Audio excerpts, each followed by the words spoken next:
Fala pessoal, sejam bem-vindos de volta ao canal Abre Chaves, eu sou o Pedro e nesse vídeo eu queria trazer um assunto que eu deveria ter trago já há mais tempo, que é sobre depuração. Depuração é um recurso, é uma ferramenta utilizada no desenvolvimento, então é fundamental para todos os desenvolvedores de software e também é uma ferramenta muito útil para quem está aprendendo alguma linguagem de programação e nesse caso C++. Por quê?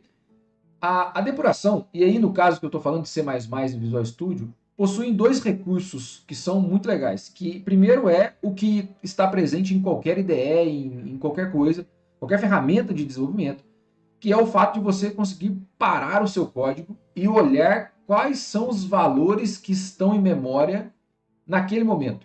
Então, quando você cria uma variável, atribui um valor, então você consegue travar o código e olhar como é que é o estado daquela variável. O que ela está armazenando naquele momento. O segundo recurso, vamos falar num outro vídeo, que é como você olha exatamente dentro da memória. Você pega a memória, expande ela na sua IDE e vê quais valores estão em cada lugar. Certo? Então, vamos falar agora de breakpoints.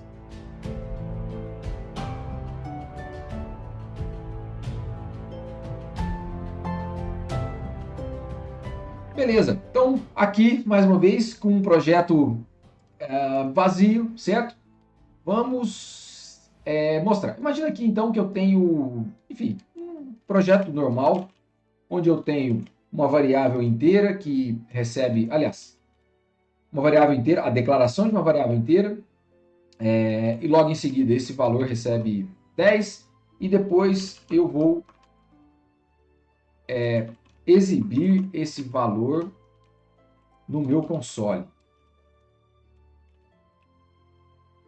Beleza? Esse é... Opa, faltou um operador aqui. Isso é o que eu quero fazer. Então, se eu executar meu código, o que é esperado? Em que eu imprima 10 no console. Certo? Beleza? 10. Excelente. Ok? Mas como é que eu quero saber? Como é que eu faço então para saber, para travar o código e visualizar o fluxo do meu programa? E aí, nesse momento em que eu posso fazer o uso de breakpoints. Breakpoints, aqui no caso do Visual Studio, se você arrastar o mouse aqui para o lado esquerdo, onde tem essa barra cinza, você pode colocar algumas bolinhas, né? E essa bolinha é um breakpoint, ou seja, o programa vai começar a execução e vai parar exatamente onde está o breakpoint. Então vou colocar aqui na linha 7, que é onde a minha variável recebe 10. Certo? Se eu iniciar, veja aqui que o play ele já está no modo debug, local Windows Debugger. Então se eu der o play, veja que aparece uma seta amarela. Essa seta amarela indica exatamente qual linha será executada. Então é a linha futura. E aí, se nós arrastarmos o mouse e colocarmos em cima da variável, por exemplo, aparece um valor estranho, valor 637. Bom, mas eu não coloquei esse valor.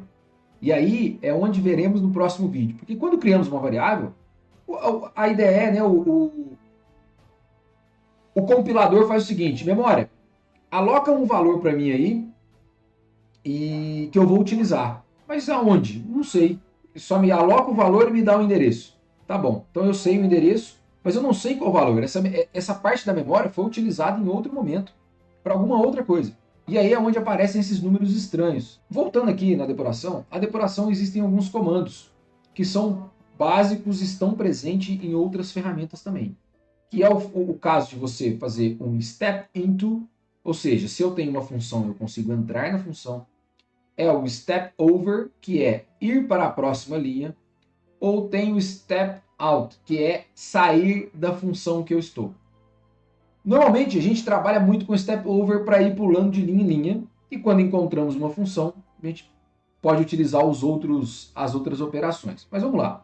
Se eu utilizar, e aí tem teclas de atalho, tá? No caso do Visual Studio é F11, F10 e Shift F11. Então o F10 é para fazer o step over, ou seja, ir pulando de linha em linha. Se eu apertar F10 ou clicar aqui no step over, ele vai para a próxima linha. Qual é a próxima linha que vai ser executada? É imprimir no console. Se eu colocar o mouse de novo em cima de Velo, o Velo agora tem 10, porque ele já executou essa linha. Então agora ele vai executar essa linha. Essa linha não foi executada. E como é que eu sei disso? Se nós abrirmos o programa tem execução aqui. Ó. Este é o programa. e não tem nada impresso. Se eu executar a próxima linha, veja agora. Bom, apareceu 10. Só que ele não encerrou o programa ainda. Ele não encontrou o final da função main. E aí, se eu executar de novo, ok, ele encerra o programa. E aí aparece a mensagem do depurador, né? Que, enfim, que é essa mensagem aqui padrão. Certo? Então, o funcionamento do breakpoint é isso. E aí vamos mostrar as outras funções, né? Então imagine que agora eu tenho uma função que se chama soma, certo? Então, eu quero uma função que chama soma e que recebe um valor A, um valor B e retorna A mais B. Bem simples, certo? E é que agora esse valor ele vai receber a soma. Então agora eu vou chamar a função soma passando 5 e 22, certo? Então esse valor deve receber a soma entre 5 e 22. Mas vamos lá, vamos colocar agora o breakpoint na entrada do main. E aí quando executamos o programa, beleza, ele para aqui. Ou seja, ele encontrou a chaves é um operador para dizer abertura de escopo. Então aqui começa a função main. Ele não executou a primeira sentença. Aliás, ele vai... ok. O operador ele entende que a quebra de linha é uma linha só. Então, beleza, ele já criou a variável velo para mim. Agora ele está nessa velo. Se a gente olhar o velo agora, ele vale 355. Por quê? Ele falou para o compilador disse, crie um espaço de memória onde caberá um inteiro e me dá um endereço. Ponto. Eu não sei mais nada. Então, nesse espaço, agora tem o valor 355.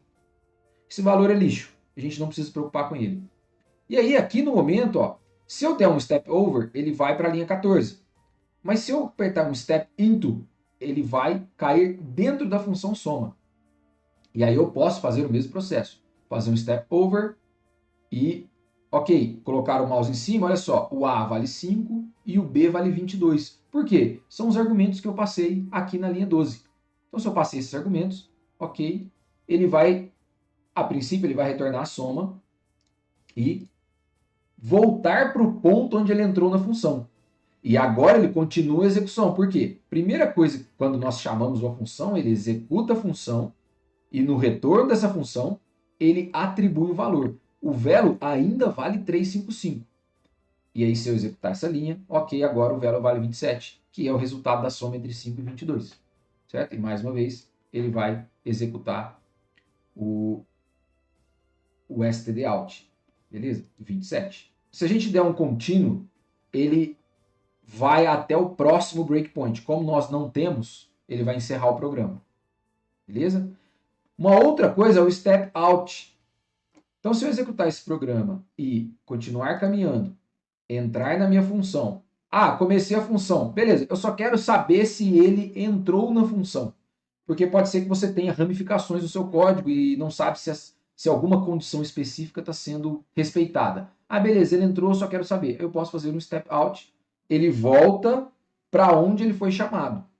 E aí ele continua a execução normalmente, encerra a execução e pronto.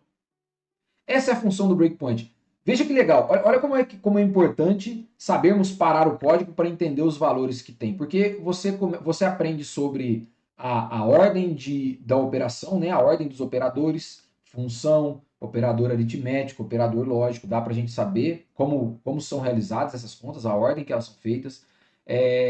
Dá para entendermos qual é se há lixo no software, se o valor já foi atribuído ou não. Dá para saber uma série de coisas, né? Essa é a grande importância do breakpoint. Então, fundamental que você aprenda, domine e saiba utilizar quando necessário.